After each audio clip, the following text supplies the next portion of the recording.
How to have UK drip part 2. The reason why I'm doing a part 2 is because in my last video I feel like I missed out on a lot of stuff that is involved in UK drip, and I wanted to do the UK drip scene justice because I can't lie, in terms of drip from other countries I would say UK is definitely up there, but if you are curious of drip from different countries, I've got a whole playlist dedicated to that, so do yourself a favour and check that out. And while you're at it, you might as well subscribe because I can't lie, I do actually make banging videos, so yeah, do that. And without further ado, let's get into this. Alright, cool, so let's start off with the shoes first. Alright, so the first shoe that we have to have UK drip is none other than the Alexander McQueen's. I'm not really sure that people from other countries are that familiar with Alexander McQueen's because they are a UK brand. But at one point, Alexander McQueen's was the shoe to wear, yeah. If you did not have this shoe, yeah, you was basically a nobody. You know how everyone's wearing the Panda Dunks, yeah? Back in the day, yeah, Alexander McQueen's was the Panda Dunks, but just a little bit more higher end, well, a lot more higher end to be fair. Alright, cool. So the next shoe we have is the Air Maxes. And I'm such a donut, I can't believe I didn't put the Air Maxes in the first how to have UK drip video.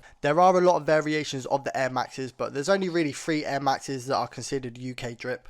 And those are the Air Max 97s, the 95s, and also the 90s. Air Maxes are such a deep rooted shoe within the UK culture. Air Max is just a very popular shoe within the UK, and they haven't really died in popularity. Obviously, we've had spikes and ups and downs, but for the most part, they've stayed relevant. The Air Max 90s and the Air Max 95s are just all-time UK classic. And what I like about this shoe is they cater to a lot of people. It's not like they're just strictly associated with one group of people. People from all walks of life would wear this shoe. I'm talking about geezers that work on construction sites and then go to the pub afterwards. I'm talking mandem that just chill on the blocks. I wouldn't be surprised if old ladies use these shoes to do gardening or, you know, go to the local bingo session. What I'm saying is, from all walks of life in the UK, people fuck with the Air Maxes. Alright, cool. Let's talk about some designer shoes now. Alright, so the first designer shoe that a lot of people in the UK wear is a Balenciaga sock shoe. And I shit you not, this shoe, I've seen this shoe more times than I've seen my own fucking parents, yeah? Like, this shoe is just, yeah, super popular. I guarantee if you had a day out in London, yeah, you will see this shoe minimum 15 times. This shoe has been on more feet than a guy with a foot fetish. Uh-oh, retard alert! Alright, now we've got these Dior all over print shoes, and yeah, this shoe is just, it's not even a staple yet, but I see a lot of people wearing this shoe. And I can't even hate because this shoe is actually a very nice shoe, so yeah, nothing to really talk about here. Alright, now let's talk about the last shoe, and I can't lie, this shoe, I'm not sure if it's just a UK thing at the moment. I'm not sure if it's branched out to Europe or whatever, but especially in the UK, yeah, I see this shoe growing in popularity. And the shoe that I'm talking about is the Mallets. This shoe is a very respectable shoe in the UK. I believe the owner was on this TV show called The Only Way is Essex, and then when he left that show he actually built this brand and it's actually seen crazy success. This shoe is like high-end streetwear. It sort of, you know, dabbles in the luxurious side, but it could also be worn with like, you know, like a tracksuit or whatever. It sort of reminds me of the Alexander McQueen's because it is like high-end luxurious, but you know, it sort of filled a gap in the market at the same time. So yeah, a goated shoe in the UK. Alright, cool, moving on. Let's talk about some brands that the people from the UK actually wear. Alright, so to start things off, we have his Trapstar. Trapstar is definitely a front runner for UK streetwear brands. Trapstar is so popular within the UK that I guarantee if you went down to your local town centre, you'll see at least 5 people wearing Trapstar. And now we've got 2 brands that are just really similar. That's why I'm going to bunch them together, and they just go so hard, and a lot of people in the UK fuck with them. The 2 brands I'm talking about is Stone Island and CP Company. If you go to a football match in the UK, there is a good amount of people that will be wearing Stone Island and CP Company. I would probably say Stone Island and CP Company isn't British drip, it's more like English drip. It's a little bit hard to explain the difference between English and British. So yeah, CP Company and Stone Island, goated brands within the UK space. Alright, moving on, and this video wouldn't be complete if I didn't mention Cortez. Cortez is subtly taken over the UK right now, I can't lie. And it is definitely a brand that is associated with UK drip. There is one other brand that I do want to talk about because A, is my favourite brand, and B, it is very, very much UK drip. And the brand that I'm talking about is Burberry. Yes, sir! This nigga's spitting. Damn, nigga! Burberry has been about for a very, very long time. It's a designer brand and it's also from the UK, so it's sort of a no-brainer that this is going to be in the video. Burberry is the only UK designer brand that is sort of on the same level as like Dior and Fendi. It is deeply rooted in the UK fashion culture, and the historical impact that Burberry has had on the UK is truly remarkable. Burberry used to supply the British Army with uniform back in World War One and World War Two, and then fast forward to like 2000-ish, they used to be associated heavily with like football hooligans, obviously within the UK, and then now it's just a certified designer brand. If you do want to know more about Burberry, I've got a video talking about Burberry's history. It is a pretty interesting video, I can't lie, so after this video, check that one out, and yeah, let's move on. Just a quick one, Section 17 has just updated its store, releasing new t-shirts and also hoodies. If you like these designs, check it out in the description box below, and without further ado, let's get back into this. Another UK streetwear brand that I do want to mention, because I really don't think it gets enough love, because you've got obviously Trapstar and Cortez just taking over.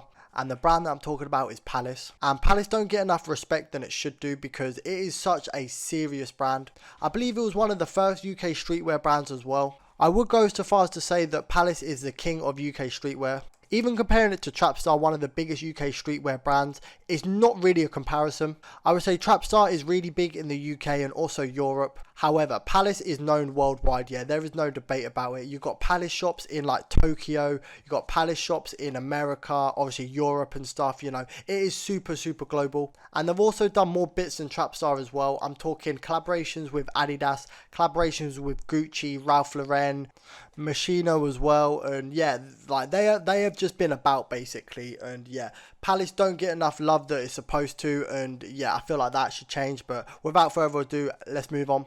Alright, now let's quickly talk about this brand, and then we'll move on to some tracksuits. I feel like I've been talking about UK brands for the longest now.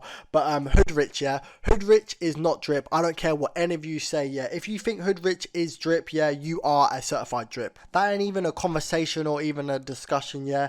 Hoodrich, no mate, yeah, get out of my face with all of that stuff, and yeah. Alright, cool, let's talk about some tracksuits now, yeah, let's talk about some tracksuits, yeah. So, the first tracksuit we have to have UK drip is obviously a Stone Island tracksuit. Stone Island tracksuits are just so gangster. I am not even joking. Obviously, they just bare plain, yeah.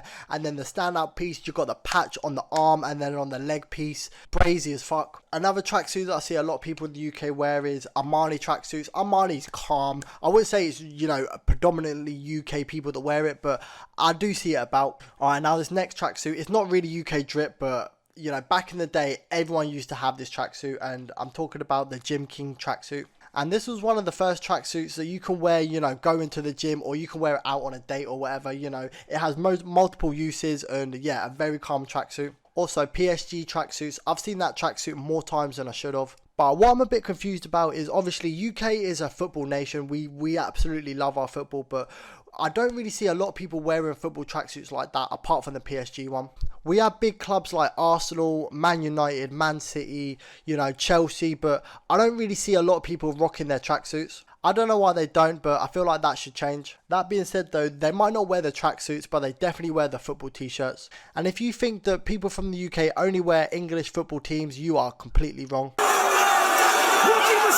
I see people from the UK all the time wear football teams like AC Milan, Inter Milan, and obviously PSG. And also a Brazilian shirt. I don't know what it is about the Brazilian shirt that people from the UK love, but I've seen enough man wear that. I do have a theory though on why people from the UK love the Brazilian kit. Obviously the UK is in love with football, and Brazil are probably the best footballers in the whole entire world. And also Jay from the In-Betweeners wore it one time in that episode. Alright, moving on, let's talk about some trousers real quick. Alright, to start things off, we probably have the most popular trouser within the UK right now. And yes, you guessed it, the Cortez cargos. I'm not even going to talk about the Cortez cargos, because if you are into drip, you definitely know about the Cortez cargos. However, cargo trousers in general are just super popular in the UK at the moment. And I do believe it's going to stay like that for a while. However, there's this new trend that I sort of want to touch upon, and I'm not really too keen on it, I can't lie. And the trend is jorts. I'm not sure if you heard of them. They're like jean shorts. They are horrendous, I can't lie. They are absolutely so goofy. If you wear these, yeah, I don't even want to start violating, but bruv, if you wear these, yeah, you definitely watched too much wrestling growing up. Definitely was a fan of John Cena!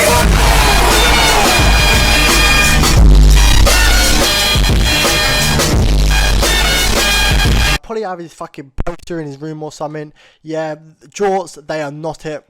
This ain't it, Chief! Alright, cool. Now let's talk about some jackets and coats. So in terms of jackets and coats for UK drip, I'm just going to list off all four and then, you know, go from there. So we have Tommy Hilfiger, decent. We got Stone Island, certified drip, yeah, certified.